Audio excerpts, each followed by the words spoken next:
அஹாத பிகுல்லி ஷைஇன் இல்மா. ஒவ்வொரு வஸ்துவை பற்றியும் ஒவ்வொரு பொருள் பற்றியும் சூழ்ந்து அறிந்தவன் அல்லாஹ், அவன்தான். ஒவ்வொரு வஸ்து பற்றியும் சூழ்ந்தறிந்தவன், அதை பற்றி மொத்தமான அறிவை உடையவன் அல்லாஹ் தான். அவன் தான் அதை படைத்தான்.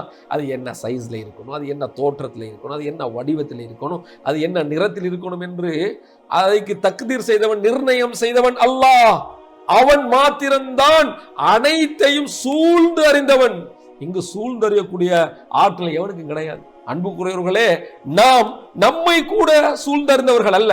இன்று காலையில் விழித்ததில் இருந்து இப்போது வரை நாம் எத்தனை கால் எட்டுகள் வைத்தோம் என்பதை நாம் அறிவோமா? அல்லாஹ் அறிந்தவன். இன்று நாம் தூங்கி எழுந்ததிலிருந்து இப்போது வரை எத்தனை வார்த்தைகள் பேசினோம் என்பதை நாம் அறிவோமா?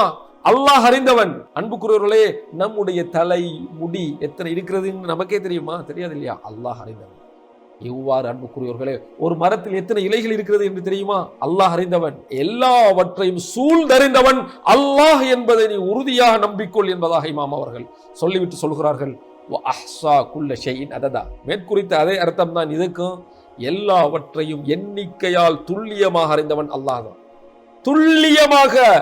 துல்லியமாக ஒவ்வொன்றுடைய எண்ணிக்கை அறிந்தவன் அல்லாஹ் தான். அன்புக்குரியவர்களே, ஒரு மழை பொழிந்தா, ஒரு 10 நிமிடம் மழை பொழிந்தால் எத்தனை மழை துளிகள் வருகின்றன பூமிக்கு? யாருக்கா சரி தெரியுமா? எத்தனை மழை துளி? அல்லாஹ் அறிந்தவன், துல்லியமாக அறிந்தவன். ஏன்?